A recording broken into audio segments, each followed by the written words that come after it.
बड़ा सम्मान उनको दिया।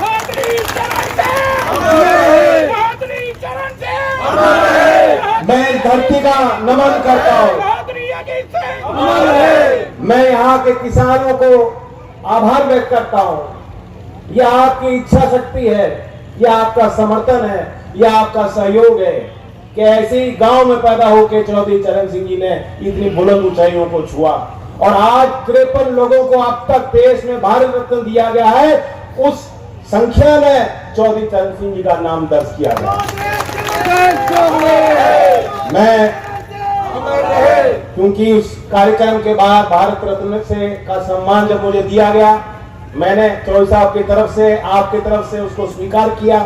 महामहिम राष्ट्रपति ने मुझे सौंपा। उसके बाद पहली बार यहाँ सहारनपुर आया हूं, इसलिए मैं जिक्र करता हूं। हमें आपको ख्याल रखना होगा।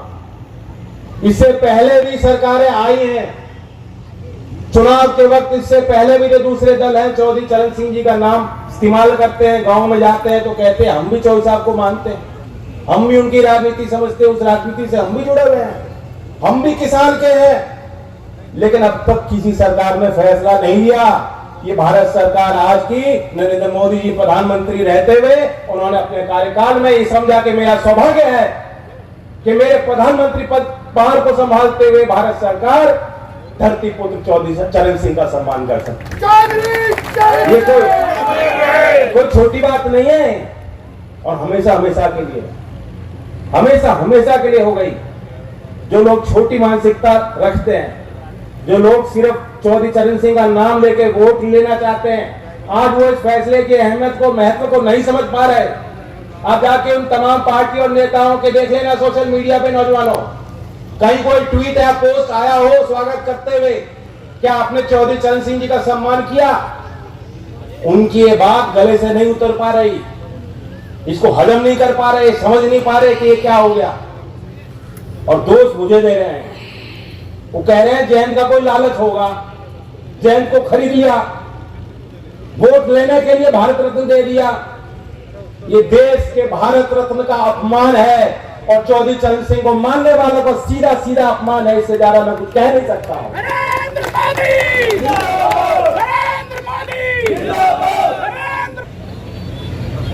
इसका जवाब भी आपको देना है। हम चाहते हैं चौधरी साहब की जो नीति थी, विचार थे, उसको कैसे हम आगे बढ़ाएं। चौधरी साहब की बड़ी नीति थी कि वो चाहते थे कि छोटे काम और कुटीर उद्योग को बढ़ावा दिया जाए। वो जानते थे, वो किसान को कहते थे सब लोग तुम खेती में लगोगे तो काम नहीं चलेगा। वो जानते थे आबादी का जैसा बाहर पड़ेगा, जमीन पर जमीनें घटेंगी और बढ़ नहीं सकती, खेती की जमीनें बढ़ेंगी नहीं, तो खेती से अलग रोजगार भी गांव के लोगों को मिलना चाहिए। ये बात, इस बात की वकालत चौधरी चरण सिंह जी हमेशा करते आए।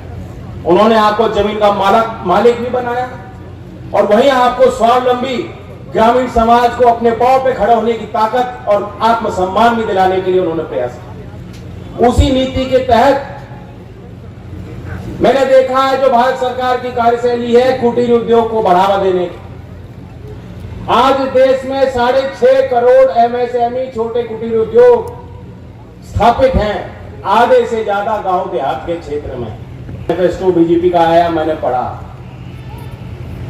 जो सरकार अगर रोजगार सृजन करना चाहती है और उस बात पे बिल्कुल सहमति है, ये बात इनके समझ में आई बात, क्योंकि पिछले 10 वर्षों में जो एमएसएमई की का मंत्रालय अलग है, आप देख सकते हो 2004-05 में उसका बजट था 3000 करोड़ और 2023-24 में बढ़ के उसको बजट को 22,000 करोड़ तक पहुंचाया। ये प्राथमिकता दिखाता है सरकार की कि छोटे उद्योगों को बढ़ाना है, यहीं से रोजगार पैदा होगा।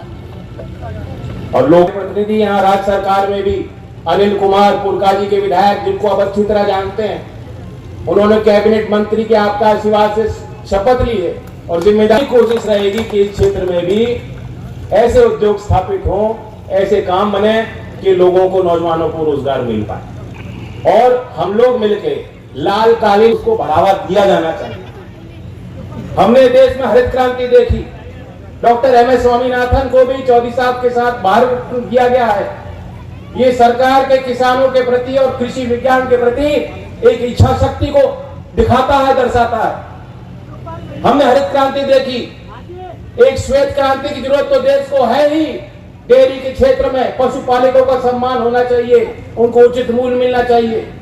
साथ ही देश में जो खाद्य प्रसंस्करण का उद्योग है, ये भी चौधरी चरण सिंह की नीति रही है। हमने देखा देश में किसान तो पैदा करता है, मंडी तक पहुंचने और उसके बाद ग्राहक तक पहुंचते पहुंचते हजारों करोड़ का नुकसान हो जाता है। कैसे? वो ग्राहक को उस पर बोझ है, और जो खास तौर से हॉर्टिकल्चर की सब्जी और जो हमारा बागवानी का जो प्रोडक्ट है, वो ग्राहक तक पहुंचते पहुंचते नष्ट हो जाता है, सड़ जाता है, उसे फेंकना पड़ता है। हजारों करोड़ का नुकसान है। क्यों? कोल्ड प्रोसेसिंग की चेन नहीं है। छोटे उपकरण के माध्यम से जो किसान खुद संचालित कर सके, या ऐसे उद्योग किसान के समूह जो बना पाए, जो स्थापित हो, जो उसका प्यूरे बना दें, टमाटर का पेस्ट बना दें, सॉस बना दें, फ्रीज ड्राई कर दें, सुखा दें, पैकेज कर दें। अगर ऐसे उद्योग को हम बढ़ावा देंगे, किसान को बेहतर मूल्य भी मिल जाएगा और ये जो राष्ट्र का नुकसान है उससे हम बचत कर पाएंगे। कल जो मैनिफेस्टो आया, एक चीज मुझे बेहद पसंद आई, राष्ट्र के लिए कुछ सोचना चाहिए। उसमें एक बिंदु ये था कि हम तिलहन में और दलहन में देश को आत्मनिर्भर बनाना चाहते हैं। और मैं जानता हूं कि तिल, सोयाबीन, सरसों, मूंगफली, अगर ऐसी फसलों को हम बढ़ावा देंगे, किसान को मुनाफा देंगे, तो क्षेत्रफल बढ़ेगा। आज हजारों लाखों करोड़ हम बाहर से आयात कर रहे हैं। 1.5 लाख करोड़ का बजट था, 1.5 लाख करोड़ से हम बाहर से पाम ऑयल मंगा रहे हैं। वो देश का नुकसान है, तो किसान को भी लाभ मिल जाएगा। तो मैं ज्यादा विस्तार से नहीं कहूंगा, कई ऐसे विषय हैं। गन्ने का भी बड़ा क्षेत्र रहा, और आपको मालूम है, मैं तो जगह जगह इशारा कर रहा हूं, लोकदल की तो लड़ाई हमेशा रही। चौधरी अजीत सिंह जी ने उद्योग दिए किसानों को, वरना गन्ने की खेती इस तरह से विकसित नहीं होती और किसानों को इस हिसाब से भाव नहीं मिलता। और एक नकदी फसल जो किसानों की है, अगर वो विकसित नहीं होती तो लोगों की आमदनियां नहीं होती। आज जो दिखाई देती हैं पश्चिम उत्तर प्रदेश में जो विकास है वो दिखाई देता है, वो भी गन्ना से आधारित चीनी उद्योग की देन। तो हमारी प्राथमिकता रहेगी, 90% प्राइवेट मिल अब समय पे पेमेंट कर रही है। जो थोड़ी बहुत जो रह गई है उस पर भी सरकार का डंडा चलना चाहिए, और इस पे हम लोग एक मत हैं। मुख्यमंत्री योगी जी आए थे पश्चिम में प्रचार में, उन्होंने 2 टूक कह दिया। हमारी उनसे साफ वार्ता इस विषय पे हुई है, और आने वाले समय में हम लोग उम्मीद कर सकते हैं, जिस तरह आप सीट देना चाहते हो ना देश भर में, क्या है नारा, वो ही समझ लो, वो ही समझ लो, इशारा समझ गए नहीं समझे? तो ये हमारे किसानों के मुद्दे हैं। किसान की कोई जाति नहीं, जो अल्पसंख्यक हो या बहुसंख्यक हो, हिंदू हो, मुसलमान हो, सिख हो, खेतीहर मजदूर और किसान, इनके इंटरेस्ट को आगे रख के हम लोग निर्णय लेंगे। और लोकदल की हमेशा ये पुरानी लड़ाई रही, उसी लड़ाई को हम जारी रखेंगे। इस गांव में मैं पिछले चुनाव में भी आया, यहाँ खिलाड़ियों की बड़ी प्रतिभा है, और सहारनपुर में अकेला ऐसा स्टेडियम बाबा साहब के नाम है, जो पूरे पश्चिम में शायद जो सुविधा नहीं है वो सहारनपुर के स्टेडियम में नौजवानों के लिए उपलब्ध है। मुझे याद है यहाँ मैं आया था, क्योंकि उस समय कबड्डी और वॉलीबॉल के अच्छे खिलाड़ी मिले थे। उन्होंने कहा था यहाँ गांव में आप हम जमीन देंगे और आप अपनी निधि से कार्य कराइएगा, आपकी सरकार बन जाएगी तो यहाँ कुछ बनाएगी। याद है कि नहीं?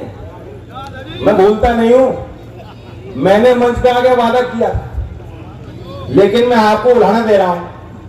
हमारे अध्यक्ष 3 बार उसके बाद यहाँ गांव में आए हैं, अभी तक कोई जमीन, कोई प्रस्ताव गांव के लोग, हमारे समझदार लोग गांव के नहीं दे पाए। मैं तो अभी भी तैयार हूं। इस देश में मैं अकेला सांसद हूं जिसने घोषित किया कि मेरी सारी सांसद निधि खिलाड़ियों के लिए है। और यहाँ क्रीड़ा स्थल बनाना चाहोगे, और अब तो अच्छी खुशी है कि 1 और 1 11 बनने वाले हैं। राघव जी भी समझते हैं, नौजवानों को बढ़ाना चाहते हैं। तो कुछ निधि मैं लगाऊंगा, कुछ निधि ये लगा देंगे, और यहाँ गांव में जो आप अच्छा निर्माण कराना चाहते हो हम कराएंगे। ये भी मैं आपको वादा करना चाहता हूं, लेकिन मेरी टीस दूर कर देना। अभी तक जो मैंने उड़ाना दिया था, बहुत जल्दी आपको उसमें पहल करनी पड़ेगी। देख लेंगे, मांगे जी कह रहे हैं जिला पंचायत भी तो है। पैसा जितना लगाना पड़े, जैसा भी लगाना पड़े, जो कोष से लगाना पड़े, इस क्षेत्र के लिए हम लोग समर्पित रहेंगे। मैं आपसे उम्मीद करता हूं कि आप भी कोई कसर मत छोड़। अगर आप मुझे मजबूती देना चाहते हो, जो सोच समझ के हमने